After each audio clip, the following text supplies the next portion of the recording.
When it comes to Marvel, there's something for everyone. Guardians of the Galaxy and Thor gave us cultural mashups and madcap adventures. Avengers and Captain America have supplied us with classic superhero action taken to a whole new level. And then there's the universe of what has become the Defenders. That includes Jessica Jones, Daredevil, Iron Fist, and of course, Luke Cage.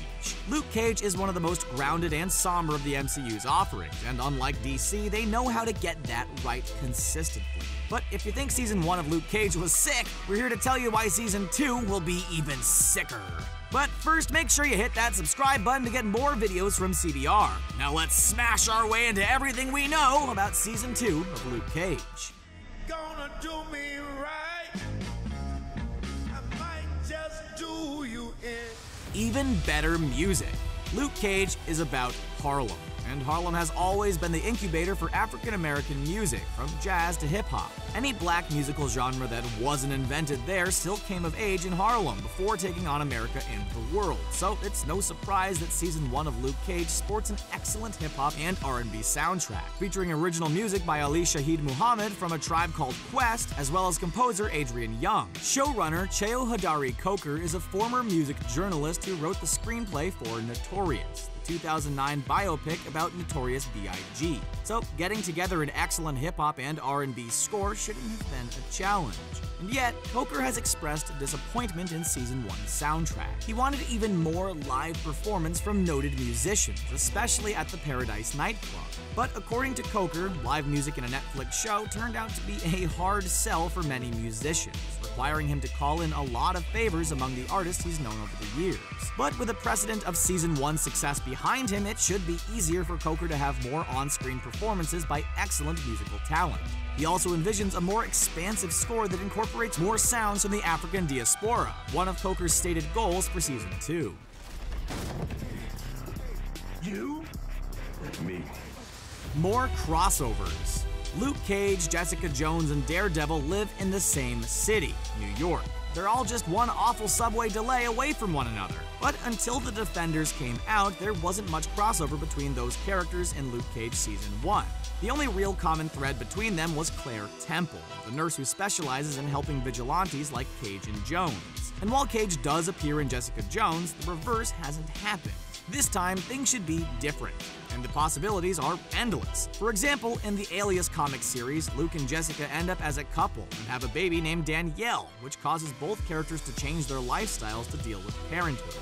That could totally happen in Season 2, and would fit with the show's tendency to force Cage to choose between radically different paths. There's also been a lot of speculation about Cage teaming up with Iron Fist in a live-action adaptation of Marvel's Heroes for Hire, and it will also be thrilling to potentially see Cage team up with Daredevil on Cage's turf. I am your brother. A more consistent tone. Remember when Cottonmouth blows up the Chinese restaurant owned by Luke's landlady with a frickin' bazooka? Like, you're watching what feels like a hard-boiled crime drama for 2 episodes, and only then does it hit you that you're experiencing a live-action comic book instead of some kind of HBO series. Tony Soprano never tried to kill anyone with a stinking missile. It's a great moment, but also a jarring one, because until then, the show has been pretty grounded in reality. Sure, Luke Cage is invulnerable to bullets and can smash through walls, and yeah, you have baddies with aliases like Shades, but it doesn't feel unreal the way you'd expect a superhero show to feel. And that's because Luke Cage Season 1 spends the first handful of episodes focusing on serving up Emmy-worthy dialogue and social commentary about how 21st century Harlem is starting to gentrify. This approach is a bit of a double-edged sword. It's tasteful how they slowly ramp up the Marvelness of the world in the first few episodes. We really get to know Luke the man before he really becomes Luke the Marvel superhero. By now, we've seen how Cage got his powers when a prison doctor tried to save him following a savage beating orchestrated by the corrupt security guard Albert Rackham. We've seen Cage demolish whole buildings with his bare hands, such as Cottonmouth's Fort Knox. Diamondback's first appearance in Episode 7 has come and gone, and he's got supervillain written all over him. And we've already covered the fact that we're now in a post-Defenders reality. That's just a handful of reasons that the writers might do a better job seamlessly blending the dramatic with the fantastic in Season 2. Harlem is mine. Comanche, Nightshade, and Bushmaster. It's been confirmed that Thomas Q. Jones, the NFL player turned actor, is reprising his role as Comanche in Season 2. Now, if you don't remember him from Season 1, don't feel bad. We only met Comanche briefly during Cage's flashbacks to Seagate Prison, where our hero had been sent following a wrongful conviction. Fans of the comic will know Comanche to be as baroquely badass as any Marvel villain. In the comics, he and Cage ran together in a street gang called The Rival. We'll also meet Nightshade, played by Gabrielle Dennis, a self-taught scientific genius and formidable fighter. And then there's Bushmaster. Rumor says that in the show, he will have been enhanced by the same physician who gave Cage his powers. Not only does he have super speed, but also bionic arms sporting venom-tipped fangs. However he's portrayed on screen, looks like Cage is going to be dealing with some nasty new challenges as he struggles to keep Harlem safe in Season 2. Harlem doesn't need a hero, it needs a queen.